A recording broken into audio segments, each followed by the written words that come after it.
En la costa nororiental de Florida, donde el Atlántico rompe con constancia contra bancos de arena y la brisa salada deja una película invisible sobre la piel, se levanta una estructura que parece hecha para resistir la memoria y el olvido. El faro de St. Augustine. Desde la isla Anastasia, su silueta pintada en franjas espirales, observa la bahía como un centinela que nunca baja la guardia. De día, es una postal luminosa. De noche, una torre que hiende la oscuridad como una aguja roja y blanca, coronada por una linterna que no pestañea. La historia oficial habla de ingeniería, de navegación, de vidas salvadas. La otra historia, la que nos convoca, habla de pasos en escaleras vacías, risas infantiles, donde no hay niños, olor a tabaco, en salas cerradas y sombras que se asoman justo cuando uno cree haber llegado solo a la cima. St. Augustine presume ser la ciudad más antigua de los Estados Unidos. Aquí se mezclan capas, la huella española, los cambios de bandera, los incendios, los huracanes. Mucho antes de que existiera esta torre actual, hubo señales en la costa, fogatas y luces menores para advertir a los marineros de los bancos traicioneros. La versión moderna del faro empezó a levantarse en el siglo XIX, cuando la navegación demandó una guía más alta, más estable, más visible en noches de tormenta. Dicen que cada faro guarda dos listas, la de los barcos que ayudó a salvar y la de las personas que, en su vigilancia diaria, dejaron parte de sí en los peldaños. En St. Augustine, ambas listas son largas. Quien llega por primera vez al faro siente, incluso sin creer en nada más que en el viento, que hay una especie de ritual contenido en la estructura. A los pies, la casa del guardián, ladrillos, porche, ventanas que han visto pasar generaciones. Adentro, objetos de época, herramientas, fotografías, lámparas. La vida cotidiana de quienes lo habitaron late en detalles modestos: una taza, un perchero, un reloj de pared que parecía dictar no solo la hora, sino la obligación. Porque aquí la obligación era absoluta. Mantener la llama, pulir lentes, vigilar la meteorología, aprender el ritmo del mar como se aprende una oración. Arriba, 200 y tantos escalones de hierro, un número que la memoria recuerda como 219, se enroscan hacia la linterna. El sonido de las pisadas metálicas cambia con la altura, como si el mismo faro respirara por tramos. Las historias de este lugar tienen un nudo que regresa una y otra vez: la tragedia de unas niñas que jugaban donde no debían. Durante la construcción de la torre, a fines del siglo XIX, había rieles y vagonetas que transportaban materiales. Los niños, hijos de trabajadores y del supervisor de la obra, usaban de vez en cuando las vagonetas como si fueran carritos de diversión.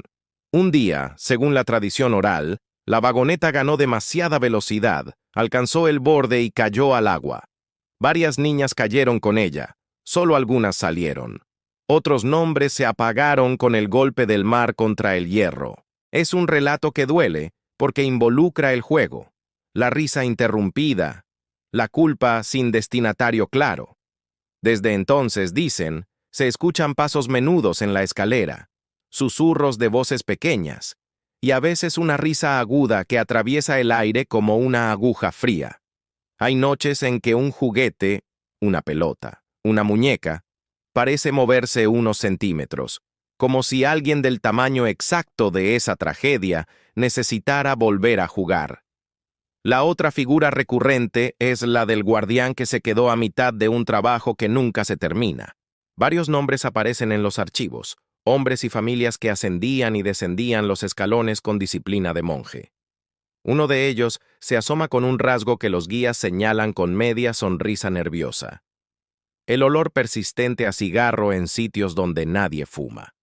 Es un detalle mínimo, casi doméstico, pero en la casa del guardián, ese olor tiene una puntualidad que desconcierta. Entra un equipo de limpieza al alba, el aire queda neutro, y sin embargo, durante la tarde en el pasillo que conecta la sala con el despacho, reaparece una bocanada, una nota dulce y amarga, que se queda flotando a la altura del hombro. Para algunos, es la firma de un antiguo farero. Para otros, un truco de ventilación que arrastra perfumes viejos atrapados en la madera.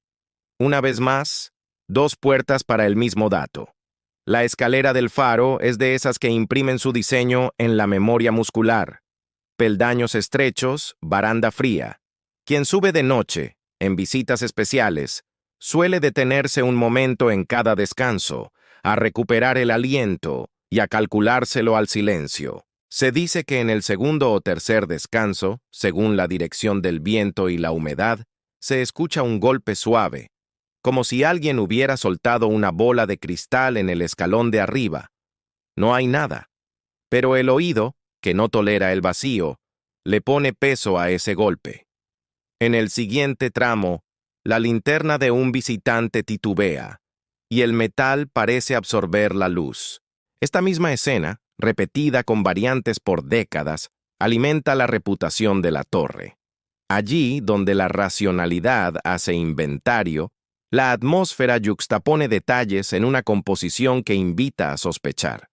En la cima, la linterna, el cuarto de cristal rodeado por la pasarela exterior. Hay noches en que la vista de la bahía podría curar cualquier espanto. Luces en la distancia, el trazo negro del mar, el faro devolviendo su propia luz como una promesa. Y sin embargo, quienes han pasado la medianoche aquí hablan de un cambio en la densidad del aire, una sombra que se recorta en el vidrio, justo al borde de la visión periférica. Un golpe muy leve, como de mano abierta, en la puerta que separa la escalera de la linterna. Un susurro que no es palabra, apenas un roce de ropa en un lugar donde no hay nadie que camine. En ocasiones, según dicen los más atrevidos, un tirón en la parte baja del abrigo, parecido al que hace un niño cuando quiere que lo mires. La casa del guardián, a diferencia de la torre, organiza lo inexplicable en habitaciones. En la sala principal, algunas fotografías se han torcido en video sin que la pared tiemble. En la cocina se oyen pasos cuando el edificio está vacío. En el dormitorio se siente a la altura de la cama un descenso de temperatura que dura segundos y se va. Objetos pequeños cambian de sitio. Una llave aparece 2 horas más tarde sobre la mesa, cuando había sido buscada con ansiedad durante toda la mañana. Una puerta se cierra con una firmeza excesiva, sin corriente aparente. El personal habla en voz baja.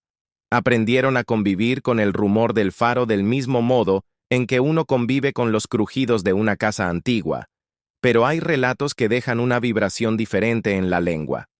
Se sentó alguien en la cama, dijo una guía, y no había nadie. A veces es útil imaginar que estas historias no se repiten por simple gusto del misterio, sino porque el faro, como institución, exigía sacrificios. La vida de guardián no era romántica, era dura, solitaria, estricta.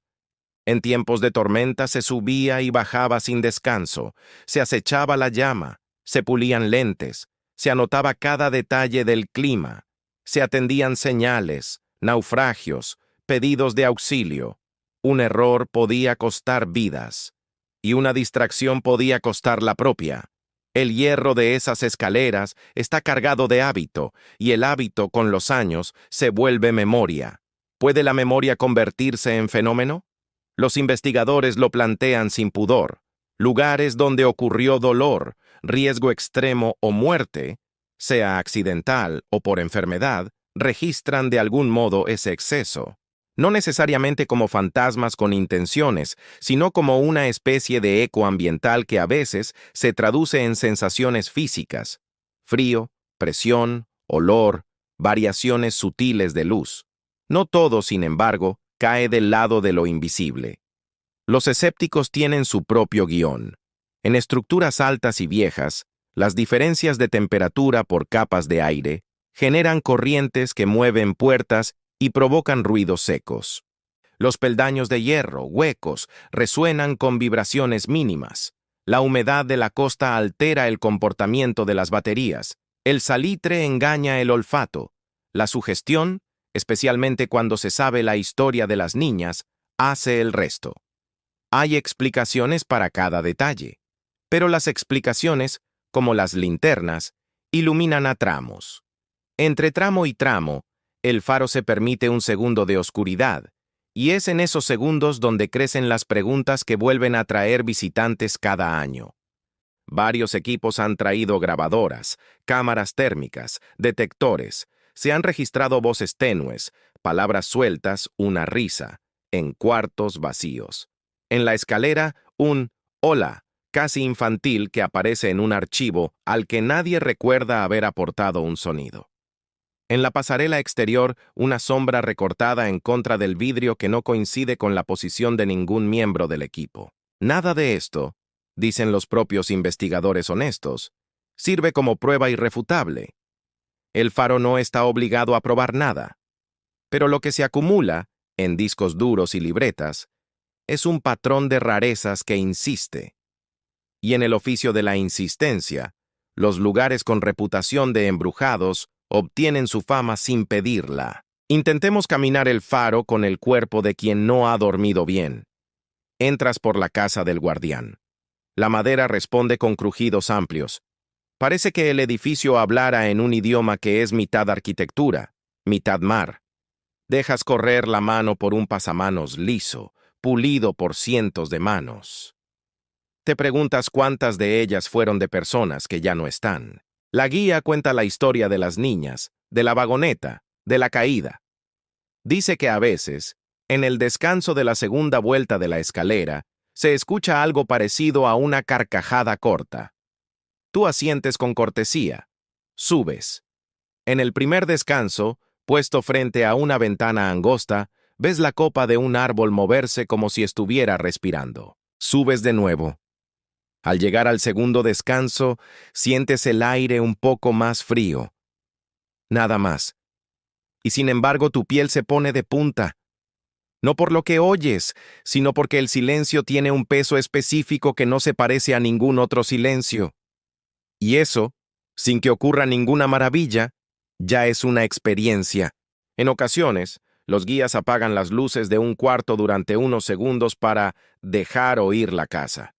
Es un gesto teatral, sí, pero también un recordatorio. Las casas hablan cuando las dejamos. En ese intervalo, alguien, casi siempre alguien, siente un roce en la manga, un tirón de tela, un soplo de aire frío detrás del cuello. Hay quien lo interpreta como travesura infantil. Hay quien lo atribuye a su sistema nervioso en alerta. Lo interesante aquí no es la causa, sino el efecto. La persona que lo sintió empieza a mirar la casa de otra manera, con una atención nueva, como si la torre acabara de convertirse en un animal vivo que calcula cómo y cuándo moverse. El faro ha sobrevivido a tormentas y a huracanes. Ha sido reparado, pintado, amado por voluntarios que pulen su historia. Las familias de los guardianes dejaron cartas, diarios, objetos. Una foto borrosa donde la luz de la linterna parece un sol doméstico. Un registro de una noche de temporal en la que el mar pareció subir escaleras invisibles hasta lamer los cimientos. Una nota breve de un guardián que cuenta la rutina de su soledad. Subir, bajar, limpiar, anotar, escuchar. ¿Se escucha qué? Se escucha el mar, diría uno. El viento pasando por el ojo de cerradura, la madera que se adapta, el hierro que se queja con la sal. Pero a veces, en las casas donde la repetición fue deber, ocurre otra cosa. Uno empieza a escuchar lo que quedó a mitad de frase. La figura del farero es, de por sí, un fantasma del deber. Levantarse a horas imposibles, hacer ronda con la linterna en mano, repasar mentalmente la lista que asegura que el mundo siga siendo mundo para los que están ahí afuera, bajo las olas. Si alguna vez un farero se asoma todavía en St. Augustine, quizá no lo haga para asustar, sino para seguir haciendo su trabajo. Supervisar una casa que jamás se debe abandonar del todo. Tirar de la manga de un distraído que deja una puerta mal cerrada, exhalar una nube de tabaco que indica presencia cuando nadie debía estar a esas horas en la sala. Hay fantasmas que no están en guerra, solo cumplen turnos. El turismo de lo paranormal ha encontrado en el faro una de sus mecas. Hay recorridos de noche, pequeños grupos con linternas, instrucciones de seguridad, algunas reglas básicas. No correr, no insultar, no provocar. Es curioso, quien llega con ánimo desafiante suele irse con menos palabras. Tal vez porque la torre tiene un estilo muy propio de contestar a la soberbia, con un golpe seco en una puerta cuando nadie la tocó, con un pequeño tropiezo de luz, con una risa que no se repite por capricho. Quien llega con respeto, a veces, no encuentra nada extraordinario. Pero se va con el faro clavado detrás de los ojos, como si la figura espiral hubiera dibujado en su memoria un camino que va hacia arriba y hacia adentro al mismo tiempo. El mar, siempre el mar. Los faros son, antes que nada, una conversación entre tierra y océano. En noches de calma, el Atlántico ofrece una superficie casi emocional. En noches duras, es una criatura que muerde. El faro existe para eso, para decirles a los barcos: hay piedra, hay banco, hay costa, y sobre todo, hay alguien aquí cuidando con una luz. Es comprensible que alrededor de esa función nazca un mito. Si un faro puede proteger, también puede cargar con las historias de quienes no lograron llegar. ¿Cuántas desapariciones? ¿Cuántas cartas sin respuesta? ¿Cuántas esperas? Las casas, más aún las casas que tienen una tarea, a veces absorben ese excedente de emoción, como una esponja que no eligió mojarse. Miremos el faro como símbolo, alto, constante, repitiendo un gesto de atención. ¿Qué nos asusta entonces de sus relatos? El eco de los niños, la disciplina de un oficio que no permite errores, la idea de que algunas vidas se quedaron a la mitad de una escalera. Puede que sea todo eso. Puede que además el faro nos devuelva una imagen exigente de nosotros mismos, la necesidad de ser responsables incluso cuando no nos miran, de mantener encendida una luz que tal vez no veamos nosotros, pero sí alguien que en la noche más oscura necesita saber que existe un punto fijo. Imagina que te quedas unos minutos solo en la cima, con la linterna apagada para que el vidrio devuelva el mínimo reflejo de la ciudad. De pronto, un toque leve en la puerta. No es un golpe, es una cortesía. Te tensas. Piensas en la guía que dijo que era normal escuchar cosas. Te repites que la expansión del metal puede producir sonidos. Te recuestas apenas en la baranda para ver la curva de la costa, y entonces te llega un olor inconfundible, cálido, con el filo dulce del tabaco. No es desagradable, no dura. Pasa como pasa un tren por detrás de una casa. Deja vibración. Miras la puerta. Nada. Abres. La escalera es un túnel que desciende con una paciencia infinita. Sabes que contarás esto como un detalle, sin dramatismo. Pero también sabes que ese detalle se te quedará pegado al recuerdo del faro como una sombra se pega a la espalda en una tarde de verano. No todos necesitan esa clase de encuentros. Hay quienes suben, disfrutan el paisaje, hacen una foto y bajan sin sentir otra cosa que la fatiga en las piernas. Y está bien.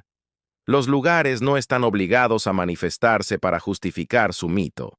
A veces, el mito opera en silencio como un sedimento que se deposita en la conversación de la ciudad, en el tono de voz de los guías, en la sonrisa de los voluntarios que conocen cada tornillo, cada historia de rescate, cada nombre de farero. El faro, en su versión más amable, es una comunidad. Personas que sostienen un símbolo para que los demás puedan mirarlo sin miedo. Al final, lo que hace único al faro de St. Augustine en el imaginario de lo paranormal no es la suma de fenómenos, sino la forma en que se cruzan tres hilos: el de la tragedia infantil, el del oficio inquebrantable del guardián y el del mar que no concede pausas. Cuando esos hilos se tensan en una misma trama, incluso el más escéptico siente que está de pie en un lugar cargado. Y la palabra cargado no tiene por qué significar embrujado. Puede significar simplemente lleno de vida vivida. Nos estremecemos ante esa densidad porque reconocemos la nuestra. Caminas de regreso a la base. Afuera, la noche tiene otro peso después de haber estado tan alto. En la casa del guardián, una visita se detiene a mirar una foto en blanco y negro. Unos niños, por su ropa de otro tiempo, están de espaldas, mirando la torre. No se les ve la cara. Alguien comenta que parecen a punto de echar a correr. Otro, que parecen a punto de desaparecer detrás de la curva del camino. Nadie dice nada sobre las niñas. Nadie necesita decirlo. El faro ha aprendido a sostener su propia leyenda con la delicadeza de quien guarda un secreto doloroso sin explotarlo. De vez en cuando, el faro devuelve un gesto de ternura, una pluma de gaviota que cae en el porche cuando no hay viento, una mariposa nocturna que se obstina en seguir una luz pequeña en la tienda de regalos, la risa sincera de un niño del siglo XXI que sube los escalones como si ascendiera una montaña. Esos gestos equilibran el relato oscuro y recuerdan que la vida cotidiana, incluso en lugares con fama de inquietantes, sigue siendo el corazón que todo lo mantiene. Los voluntarios limpian, los técnicos revisan, los visitantes donan, los guías estudian. La linterna brilla, la ciudad duerme más tranquila. Sin embargo, si deseas escuchar la casa, basta con que vuelvas a entrar una vez más, esta vez solo, y te pares en el umbral entre la sala y el pasillo. Cierra los ojos. Respira. El aroma de madera vieja se mezcla con algo salino. Podrías jurar que hay una nota de tabaco, pero no estás seguro. Del piso llega un crujido. Podría ser cualquiera. Podría ser nadie. Y luego, muy tenue, un ritmo de pasos mínimos, como si alguien muy ligero subiera, con la timidez de los que no están seguros de poder acompañarte más allá del primer tramo. Abres los ojos. El pasillo está vacío. Te ríes, no por burla, sino por alivio, y en esa risa queda la prueba de que el faro ya forma parte de tu propia biografía. Ahora tú también tienes una anécdota que contar, una que no exige que el otro crea, solo que escuche. Podríamos cerrar con dos despedidas posibles. En la primera, sales convencido de que todo tiene explicación física. Los vientos, las vibraciones, la sugestión. El faro, piensas, es un hermoso mecanismo envuelto en una bruma de historia. ¿Te gusta así? Te reconcilia con la idea de que el mundo es legible. En la segunda, te marchas con la certeza de que hay algo más. No necesariamente una intención, pero sí una presencia, una continuidad de emociones que no se apagaron con los años. Tal vez el farero que vigila y huele a cigarro. Tal vez las niñas que aún juegan en la escalera del recuerdo. Tal vez el mar que es el mayor de los fantasmas, buscando voces donde resonar. Ambas despedidas dicen la verdad de quien las siente. Ambas son válidas. El faro de St. Augustine seguirá de pie mañana y pasado, con su espiral visible desde lejos, con su linterna que gira a un ritmo secreto. Seguirán los tours, las fotos, las restauraciones, y seguirán también las historias, tanto las que buscan documentar como las que eligen creer. Si alguna vez regresas de noche, quizá vuelvas a oler el tabaco, o quizá no. Quizá escuches una risa breve, de esas que llegan y se van sin pedir permiso, o quizá lo único que escuches sea el mar, que lo explica todo y no explica nada. Lo importante es cómo entras y cómo sales. Con curiosidad, con respeto, con la voluntad de aceptar que hay lugares que son, a la vez, museo y altar, manual de ingeniería y poema. Porque en esencia, un faro es eso, un poema útil, un objeto técnico que salva vidas y un símbolo que salva memoria.